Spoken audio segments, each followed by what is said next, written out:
హైదరాబాద్ లో కరెంటు కోతలున్నాయని ఎవరైనా ట్వీట్ చేసినా లేకపోతే సోషల్ మీడియాలో పోస్ట్ పెట్టినా గానీ ఇంటికి పోలీసు వాళ్ళని పంపించి బెదిరించి ఆ పోస్టులను డిలీట్ చేసే కార్యక్రమం తెలంగాణ పోలీస్ డిపార్ట్మెంట్ చేతబట్టింది.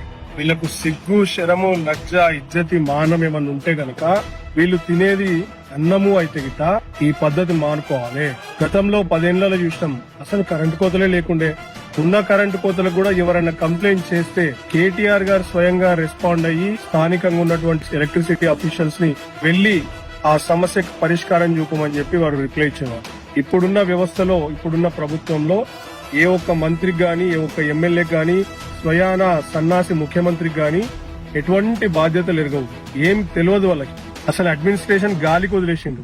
పరిపాలన అనేది చేతనైతలేదు వాళ్ళకి. పరిపాలన పట్ల అవగాహన కూడా లేదు.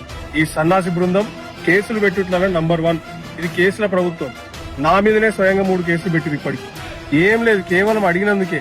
అందుకే చెప్తున్నా, ఈ సన్నాసుల్ని, ఈ సన్నాసి ప్రభుత్వాల్ని, ఈ రెండ ఎమ్మెల్యేలని, మంత్రుల్ని, ముఖ్యమంత్రిని ఎప్పుడు ఎన్నికలు వచ్చినా గానీ ప్రజలు ఓటుతో గట్టిగా సమాధానం చెప్తే తప్ప హైదరాబాద్ లో సమస్యలు దూరం కావు.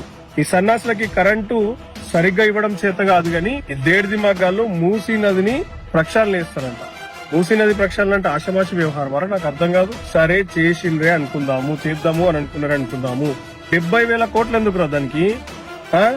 ఎవనబ్బ సోమవారం మీరు కథలు పడుతున్నారు నాకు అర్థం కాదు. సిగ్గు తెచ్చుకోండి రా నాయన. మీకు పరిపాలన చేత కాకపోతే కేసీఆర్ గారి దగ్గరికి ఫామ్ హౌస్ కి వెళ్లి, అయ్యా మాకు పరిపాలన చేతనైతే లేదు, కొంచెం మీరు సలహాలు ఇవ్వండి, సూచనలు ఇవ్వండి, మేము మరి ప్రభుత్వాన్ని నడిపిస్తాము, మమ్మల్ని ఎట్లాగా ఓటేసి గెలిపించారు కాబట్టి మీ దయ వల్ల మేము నడిపించుకుంటాము అని చెప్పేసి ఆయనని కాళ్ళ వేళ్ళబడి బతినాడండి. అప్పుడు చెప్తాడు ఆయన. ఎందుకంటే ఆయన 10 ఏళ్లలో తెలంగాణ రూపురేఖలు మార్చిండు. మీకు సిగ్గుశరం లేదు. ఉన్న తెలంగాణని సర్వనాశనం చేస్తారు, గంగపాలు చేస్తారు.